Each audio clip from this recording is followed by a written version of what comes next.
The polar vortex has arrived. What I mean by that is we're supposed to get about 6 or 7 inches today. Tomorrow, I don't think we're going to get any, and then about 6 inches a couple days from now as well. Big blizzard moving in. What blizzard? It's a couple of flakes. The lowest temperature is supposed to be tomorrow morning at about 4 degrees. At least that's the last the weather said.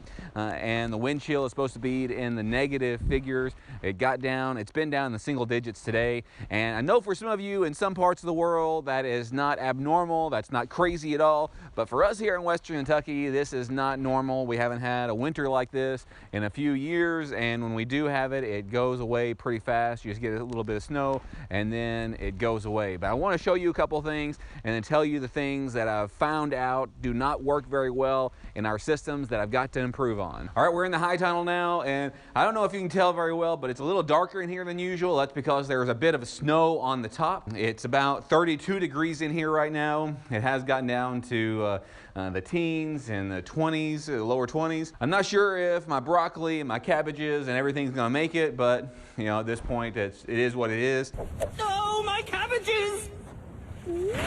But one of the reasons we got this kind of high tunnel is for the occasional snow load. This is Gothic style, so it peaks up in the center and it's supposed to be able to hold a bit more and it's supposed to be able to deflect it. With what all we're going to get, if it was just a regular hoop structure, then it wouldn't hold the snow load here. But I'm not really doing much in here right now because it is so cool. I don't know if you can tell at the very end, there's a bunch of birds that came in and they're hanging out and hunkering down in here. We're hoping with our geothermal tubes to be able to get a bit more warmth in here, that it keeps the warmth and holds the warmth, but we haven't got there yet, and we may get to work on that just a bit more this summer. But there's a few other things. One of the things that I've noticed as a design flaw, this is a fairly new thing that we've done here, is that when there is snow on the ground, which again, that's not very often, when there's snow on the ground, it's gonna make it hard for me to open and close this door. Let me see if I can show you. I haven't opened it in a few hours, and we've gotten a few inches of snow since then.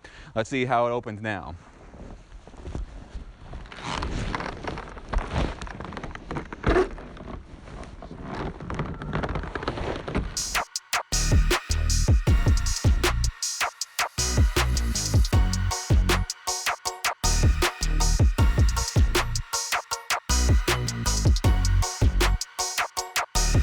I'm gonna do some more work on this door whenever it gets better weather, but that is obviously a design flaw. Best thing I can do probably is just come out here occasionally and keep it swept off.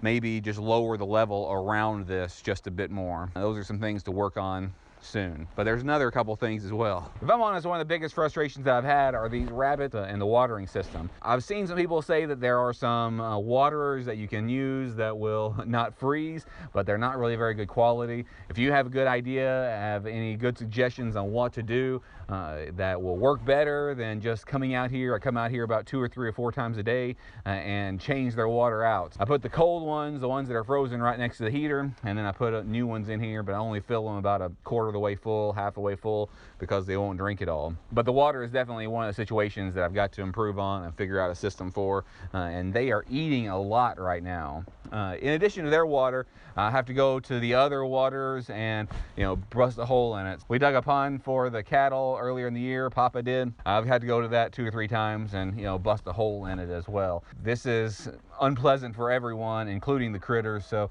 hopefully it'll end very soon. Obviously, there's not a whole lot of great things about this polar vortex, but one of the best things about it would be the beauty involved. Here is our pond behind us. I bet that it would be fine for us to try to climb on it, but I don't want to risk that. Definitely don't want to risk that with the children. This is very picturesque, very beautiful, and I love that, but it makes it super inconvenient for other things. I think here in just less than a week, it's supposed to get, even the lows are supposed to be above freezing, so that'll help a little bit. This is just a, you know, an abnormal thing. This is not normal weather for us in Western Kentucky, but this is what's going on, and I want to include that. I want to share that with you and show you everything that's going on. I have checked all the cattle, I checked the pigs, Nan and Papa have taken care of the goats and my chickens and the rabbits. There's a lot to do. I've got to do it 2 or 3 times a day, but I don't really feel like doing much except for hanging out in the house and keeping the fire going there and keeping it nice and warm and toasty see in there. If you like things like this, just telling you what's going on, the Polar Vortex,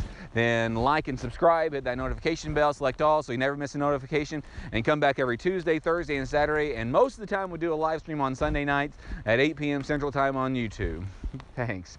I'm getting in the house.